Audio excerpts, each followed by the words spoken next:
नमस्कार और स्वागत है आपका इंडियाज वर्ल्ड के इस एपिसोड में। मैं हूं नगमा। इस एपिसोड में हम बात करना चाहेंगे कोविड-19 के बाद जो विश्व व्यवस्था उभरेगी, और हम उम्मीद करते हैं कि एक नई विश्व व्यवस्था उभरे, क्योंकि इस महामारी ने मौजूदा अंतर्राष्ट्रीय व्यवस्था जो है उसकी कमजोरियों को, उसकी खामियों को सामने लाया है। जैसे कि मिसाल के तौर पे हमने देखा कि WHO जैसे संगठनों की कमजोरियां, उनकी कमियां, इन सब के बारे में बहुत सारी चर्चा हुई और कहा जा रहा है कि एक नए फ्रेमवर्क की जरूरत है ग्लोबलाइजेशन में, वैश्वीकरण में। तो क्या होगा ये? और ये भी कहा जा रहा है कि इसके बाद में अमेरिका का जो रुतबा बना हुआ था दुनिया में, क्या वो बरकरार रहेगा या अमेरिका अपनी मौजूदा स्थिति से नीचे गिरेगा और उसकी जगह क्या चीन ले लेगा? दूसरी बात ये भी है, इसका दूसरा पहलू कि क्या चीन के साथ दूसरे देश सोशल डिस्टेंसिंग शुरू कर देंगे, क्योंकि सबने देखा कि चीन के ऊपर बहुत ज्यादा निर्भर रहने की उससे क्या मुश्किलें सामने आती हैं। मेरे साथ जुड़ रहे हैं Sanjay Joshi, observer research foundation के चेयरमैन, इस पर चर्चा करने के लिए। संजय, हाल के दिनों में फिर अभी कुछ दिनों पहले, 2-3 दिन पहले, हमने सुना कि राष्ट्रपति ट्रंप, अमेरिका के राष्ट्रपति ट्रंप ने एक बार फिर से धमकी दी है चीन को कि जो ट्रेड डील हुई थी हम वहां से हाथ वापस खींच लेंगे अगर उन शर्तों को चीन पूरा नहीं करता है। अमेरिका और चीन के बीच में ट्रेड वॉर पुराना है, पर क्या अब एक नया ट्रेड वॉर दिखाई दे रहा है? क्या इसका स्वरूप जो है वो अलग होगा? क्या देश ये सोचेंगे, अब सोच ही रहे हैं, कोशिश है कि जो सप्लाई चेन है जो चीन पर निर्भर थी वहां से उसको हटाया जाए, उसको अमेरिका या दूसरे देशों में लाया जाए। अमेरिका की भी एक कोशिश है। पर इन धमकियों का आकलन आप कैसे करते हैं? कई दफा धमकियां दी गई पर वो कुछ उस पर अमल नहीं किया गया, इसे कैसे देखें? नगमा जी, जो अमेरिकी विश्व व्यवस्था स्थापित की गई थी द्वितीय विश्व युद्ध के बाद, जिसको कि उदारवादी विश्व व्यवस्था कहा जाता है, जिसकी नियमावली पश्चिमी देशों की राजधानियों में पूरी तरह लिखी गई थी, वो तो बहुत समय से बिखर रही है। वो अगर सोचा जाए तो एक तरह से उसमें बिखराव 2001 से शुरू हो गया था, जब 9/11 का हमला हुआ था। जब जिन संस्थाओं की नींव, अंतर्राष्ट्रीय संस्थाओं की नींव पश्चिमी देशों ने रखी थी, उन्हीं संस्थाओं की जड़ें खोदने में वे खुद लग गए जब वॉर ऑन टेरर शुरू किया गया था। उसके बाद 2008 आया। तो निरंतर जो ये एक अमेरिकी नेतृत्व था, ये कमजोर पड़ता चला आ रहा था। और साथ ही साथ हमने देखा कि चीन अपनी दस्तक बड़े जोरों से विश्व जो पटल है उस पर अपनी जमा रहा है। जो सबसे बड़ा पैराडॉक्स है, जो सबसे बड़ा विरोधाभास है इस पूरे अगर युग का देखें, तो ये है कि अगर चीन के उदय को देखें, कहाँ से शुरू हुआ। 70 के दशक में किसिंजर और निक्सन ने चीन लाल देश था, कम्युनिस्ट देश था, तो चीन की लाली को अपने रंग में रंगने की कोशिश की। सोचा कि चीन को नॉर्मलाइज किया जाए। और आज जो सबसे बड़ा पैराडॉक्स है, जब मैं इसको अधिक विस्तार से बताऊंगा कुछ देर में, जब आज हम रिस्पांस देख रहे हैं देशों का कि किस तरह से वे निरंतर कोविड के साथ लड़ाई लड़ रहे हैं, तो हम पाएंगे कि बिल्कुल उल्टा हुआ है। एक जो कबीरदास ने कहा ना, लाली देखन मैं चला, अंत में लाली देखने के चक्कर में सभी लाल हो गए। और आज जो हम रिस्पांस देख रहे हैं अधिकांश देशों में, चीन को हम कितना ही बुरा कहें, भला कहें चीन से शुरू हुआ है, लेकिन वास्तव में जो सबसे बड़ा विरोधाभास मुझे दिख रहा है आज की दुनिया में, ये है कि कोविड का जो रिस्पांस सारे देशों में, जो लॉकडाउन वाला रिस्पांस कहाँ से शुरू हुआ? ये रिस्पांस शुरू हुआ चीन से। और WHO ने इस तरीके के रिस्पांस पर अपना ठप्पा लगाया और दूसरे देशों की बड़ी तारीफें हुई जब उन्होंने इस तरीके का रिस्पांस देना शुरू किया। आज उसी पर कई सारे प्रश्न उठने खड़े हो रहे हैं।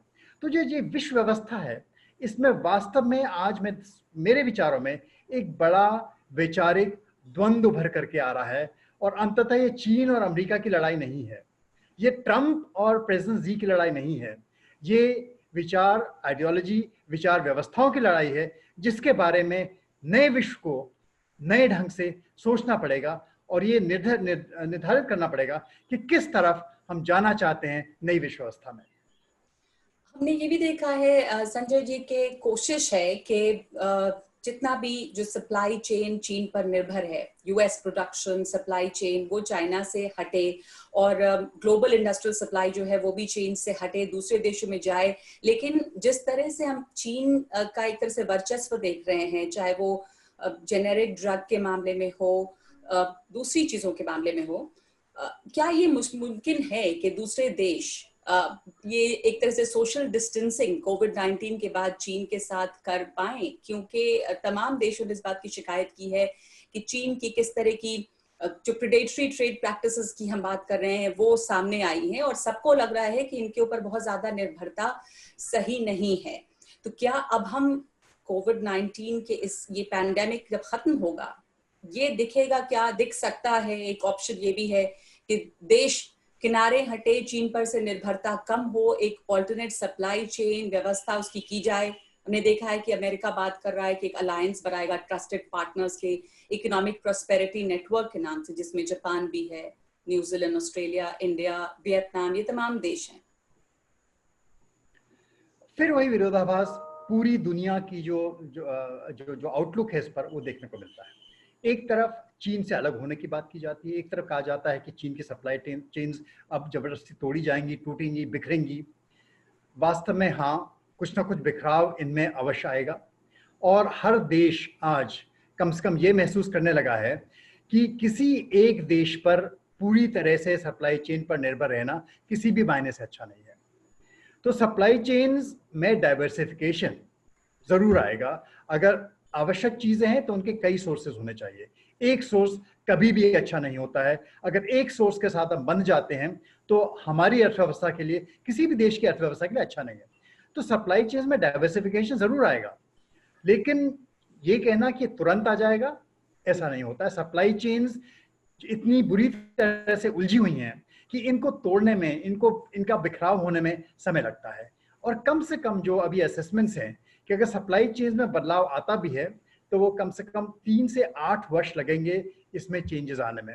उस बीच में क्या होता है, किस प्रकार से कौन सी इकोनॉमी आगे ज्यादा तेजी से बढ़ती है, अगर आज हम देखते हैं, मैंने पहली चीज कही थी कि कोविड में जब प्रवेश हुआ, जो कोविड की दुनिया में जो प्रवेश हुआ, तो सबसे पहले चीन उसमें घुसा।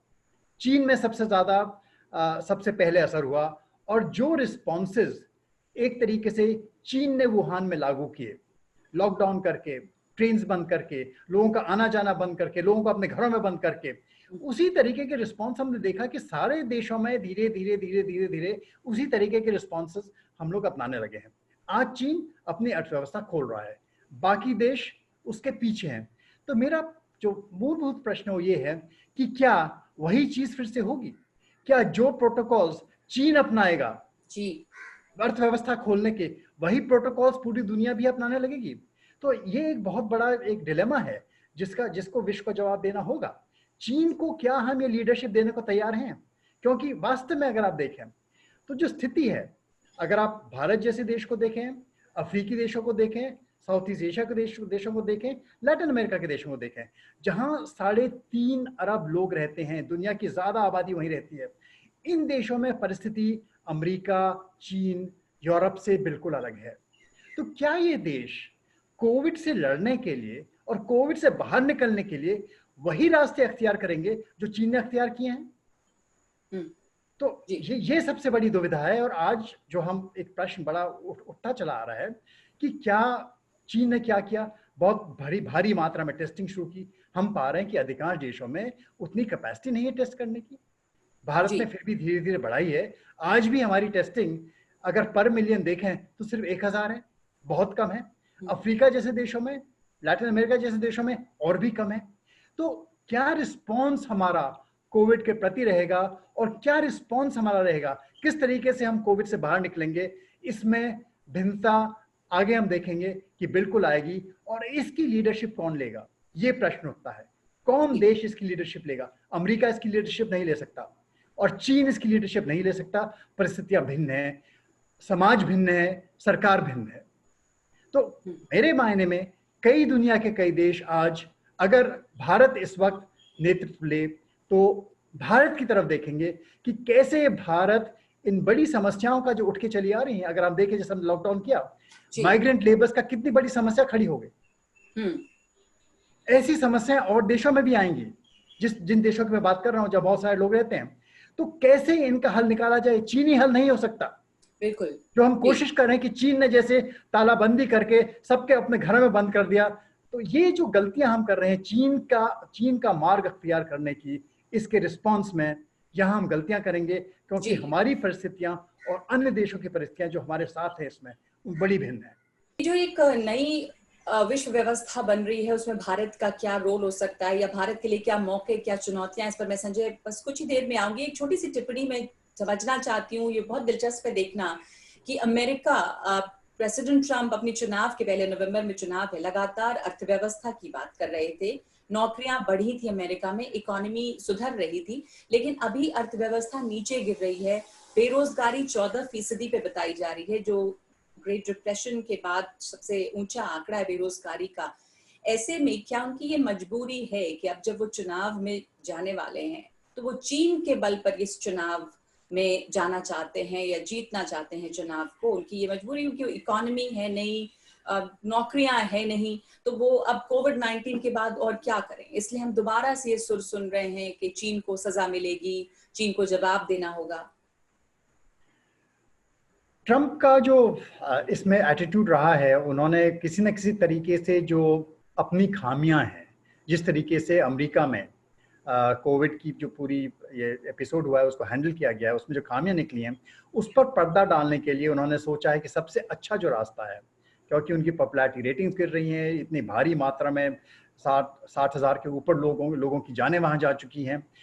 तो जो अमेरिका में एक रोष है, जितने 33 मिलियन लोग बेरोजगार हो गए हैं, तो वो रोष कैसे उसको डाइवर्ट करके एक दूसरा दुश्मन खड़ा कर दिया जाए, जिसकी तरफ पूरी अमेरिका का जो जनता है उसका ध्यान केंद्रित कर ट्रंप को शायद वापस वोट मिल जाए। तो ये एक प्रयास ट्रंप का चलता रहेगा चुनाव तक, क्योंकि वास्तव में अगर आप देखें तो उनके पास और कोई रास्ता आज नहीं है अगर उनको चुनाव लड़ना है। तो ये उनके ये चुनावी टैक्टिक्स हैं, इस पर ज्यादा ध्यान बाकी दुनिया को देने की आवश्यकता नहीं है। अमेरिकी जनता जो करेगी, जैसा करेगी, उसके साथ हम जिएंगे। हमने ट्रंप का समय भी ठीक ठाक निकाल ही लिया है, बहुत ज्यादा उनके साथ हमारे लड़ाई झगड़े नहीं हुए हैं। दूसरी व्यवस्था आएगी, उनके साथ भी हम अपना व्यवस्था निकाल ही लेंगे। ट्रंप से हमारी भी नोकझोंक होती रही है, दूसरे देशों की भी होती रही है, लेकिन ट्रंप के समय में और जो अमेरिकी लीडरशिप, एक तरीके से जो अमेरिकी लीडरशिप से, जो विश्व लीडरशिप से अमेरिका निरंतर पीछे हटता चला गया, वो ट्रंप का सबसे बड़ा योगदान रहा है। एक इनवर्ट टर्निंग अमेरिका, एक अमेरिका जो सिर्फ अपनी समस्याएं, जो अंदरूनी समस्याएं, उनमें फंस करके रह गया, जिसने अपने सारे अलायंसेस, जिसने अपने सारे दोस्त, उनको छोड़ दिया, उनको त्याग दिया। एक नया अमेरिका उभरना शुरू हुआ ट्रंप के समय में। तो ये अमेरिका क्या वास्तव में आगे जाकर भी इसी रूप में रहेगा या इसमें परिवर्तन आएगा, ये देखने की चीजें हैं। लेकिन हमें वास्तव में बाकी विश्व को अमेरिकी इलेक्शन का इंतजार करने की आवश्यकता नहीं है। हमें खुद सोचना है कि आगे की विश्व व्यवस्था का निर्माण कैसा हो और कैसे हम एक फिर से बहुपक्षीय विश्व व्यवस्था का निर्माण कर सकें, जिसमें जो ये पैंडेमिक्स हो रहे हैं, कोविड जैसी घटनाएं हो रही हैं, और भी कई सारी चीजें हैं, क्लाइमेट चेंज के चैलेंजेस हैं।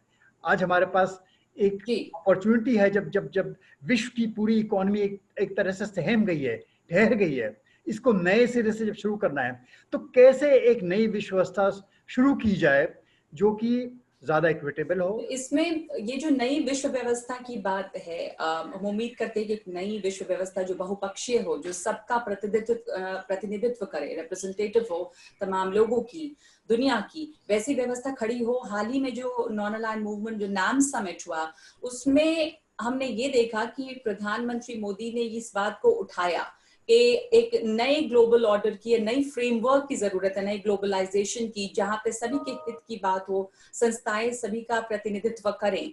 भारत के लिए किस तरह की चुनौतियां या किस तरह के मौके हम देख रहे हैं? भारत के लिए मेरे मायने में अगर हम इस वक्त नेतृत्व उठाना चाहें तो हमारे लिए एक बहुत अच्छा मौका है, क्योंकि जैसा मैं पहले बता चुका हूं, कोविड के बाद की दुनिया कैसी होगी वो बहुत हद तक इस बात पर निर्भर करता है कि कोविड से जूझने वाली दुनिया कैसी होगी। कौन से देश किस प्रकार से कोविड के साथ जूझेंगे। तो सिर्फ एक इस बात पे और दूसरे आगे की दुनिया में किस तरह के नियम चलेंगे, किस तरह की अर्थव्यवस्था चलेगी, क्या वो स्टेट लेड कैपिटलिज्म होगा चीन सरी का, क्या क्या लोगों पर सिटीजन से पूरा सर्वेलेंस और कंट्रोल करके ऐसी व्यवस्था चलाई जाएगी जैसे कि चीन में चलाई जाती है, क्या पाबंदियां रेस्ट्रिक्शंस लगा करके लोगों को बांध करके उस प्रकार से हम अपनी व्यवस्था चलाएंगे प्रजातंत्र में। ये एक बहुत बड़ी सोच है। तो कई देश देख रहे हैं कि कहां से ये डायरेक्शन आ सकता है। वास्तव में अगर आप देखें तो आज की तारीख में लीडरशिप किसी के पास नहीं है। एक रास्ता हो सकता है कि अगर हम चुपचाप बैठे रहें तो ये सारी व्यवस्थाओं के नियम हो सकता है बीजिंग में लिखे जाएं। वो भारत को मंजूर नहीं है और वो भारत को मंजूर होना भी नहीं चाहिए। विश्व के अधिकांश देशों को मंजूर नहीं होना चाहिए।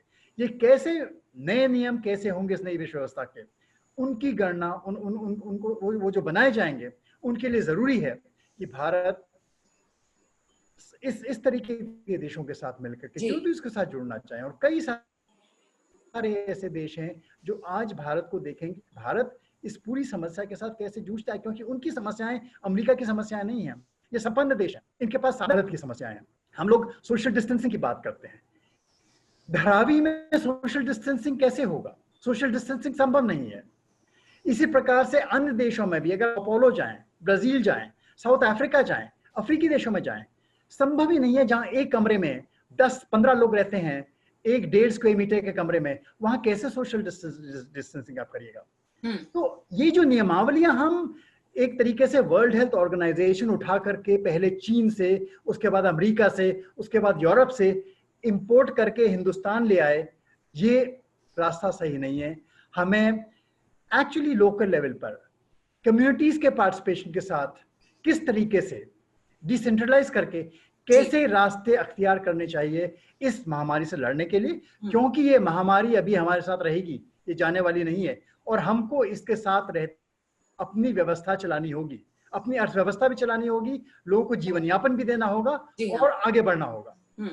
और सवाल ये भी उठता है कि अब उसमें हमने कुछ दिनों पहले देखा था कि सार्क समिट भी हुआ था, प्रधानमंत्री मोदी ने उसमें अगुवाई की थी। अभी नाम समिट भी हुआ। तो इस तरह की जो संस्थाएं हैं उनका दोबारा से कितनी उनकी रेलेवेंस, सार्थकता रहती है। पर एक सवाल और आखिर में मैं ये समझना चाहती हूँ आपसे कि हम कह रहे हैं इस बात को कि अमेरिका जो अभी एक एम्पायर के तौर पे एक विश्व लीडर है, वो वहां नहीं रहा और नहीं रहेगा आगे, ऐसा लग रहा है। तो जब कोविड के बाद की दुनिया जो होगी उसमें ये भी एक थ्योरी है कि चीन सबसे ऊपर होगा। दूसरी बात यह है कि चीन के साथ कहीं लोग और देश दूरी ना बनाए। पर ऐसे में देशों के पास, दूसरे देशों के पास भारत के साथ साथ क्या विकल्प बचता है कि वो चुने कि क्या हम अमेरिका के रास्ते चल रहे हैं, चीन के रास्ते चल रहे हैं, या उनके लिए कुछ बीच का रास्ता है कि दोनों के साथ मिलजुल कर ये चलेंगे और ऐसी ही व्यवस्था रहेगी? व्यवस्था जो है वास्तव में ना अमेरिकी रहेगी ना चीनी रहेगी। व्यवस्था बहुआयामी रहेगी, बहुपक्षी रहेगी। और आज तो अमेरिकी व्यवस्था जिसकी हम बात करते हैं, अमेरिका ने खुद ही उस व्यवस्था की जड़ें खोद डाली है। ये जो व्यवस्था द्वितीय विश्व युद्ध के बाद जिसका निर्माण हुआ था, आज अगर उसकी जड़ें किसी ने खोदी हैं, अगर आप 2001 के बाद देखें तो निरंतर अमेरिका ही उसकी जड़ें खोदता चला आया है जी। तो इसलिए नई व्यवस्था का समय तो आ गया है, लेकिन जरूरी है कि व्यवस्था के जो नियम हैं वो बीजिंग में ना लिखे जाएं जी। उस व्यवस्था के नियम दूसरे देशों की राजधानियों में लिखे जाएं, उनके पार्टिसिपेशन के साथ लिखे जाएं और अपनी जरूरतों के अनुसार लिखे जाएं।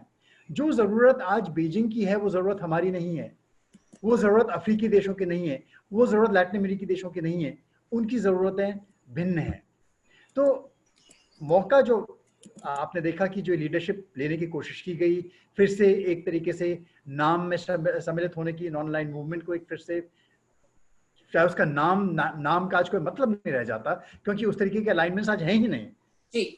मैं नहीं मानता कि हम एक कोल्ड वॉर में जी रहे हैं तो उस तरीके के नाम की आवश्यकता है, लेकिन हाँ, नई नियमावली लिखने की आवश्यकता है। और नई नियमावली लिखने के साथ साथ हमें नेतृत्व लेकर के जो ये संकट आया है, इससे कैसे सही ढंग से लोगों को साथ लेकर के, लोगों को ऊपर उठा करके, उनके साथ कैसे आगे बढ़ करके समाधान ढूंढें, अपनी अर्थव्यवस्था आगे चलाएं, ज्यादा से ज्यादा लोगों को हम बचा सकें, ना सिर्फ इस महामारी से, लेकिन हमारे देशों में तो कई और महामारियां भी हैं। ऐसा ना हो कि इसका झगड़ा करते करते, इससे इससे लड़ाई लड़ते लड़ते हमारी बाकी लड़ाइयां, जो मैल न्यूट्रिशन के विरुद्ध लड़ाई है, जो कुपोषण के विरुद्ध लड़ाई है, जो जो सैनिटरी व्यवस्था के खिलाफ लड़ाई है, वो सब जो व्यवस्था है वो पीछे छूट जाएं और अंजाम कोविड से भी ज्यादा भयंकर हो। तो ये जो तरीके हैं ये हमको ढूंढने पड़ेंगे। ये हमारे लिए चीन नहीं ढूंढेगा, ये हमारे लिए अमेरिका नहीं ढूंढेगा, हमको ढूंढ करके दूसरे देशों को, जो हमारे जैसे देश हैं, उनको दिखाने पड़ेंगे कि कैसे वो इससे बाहर निकल सकते हैं। जी जी, बहुत सही आपने इस बात की तरफ इशारा किया कि किसी भी देश के ऊपर अति हद से ज्यादा जब निर्भरता होती है तो वो खतरनाक होती है। और दिलचस्प होगा देखना कि कैसे एक बहुआयामी या बहुपक्षीय ग्लोबल ऑर्डर, विश्व व्यवस्था इसके बाद उभरती है। बहुत बहुत शुक्रिया आपका संजय जोशी इस चर्चा के लिए।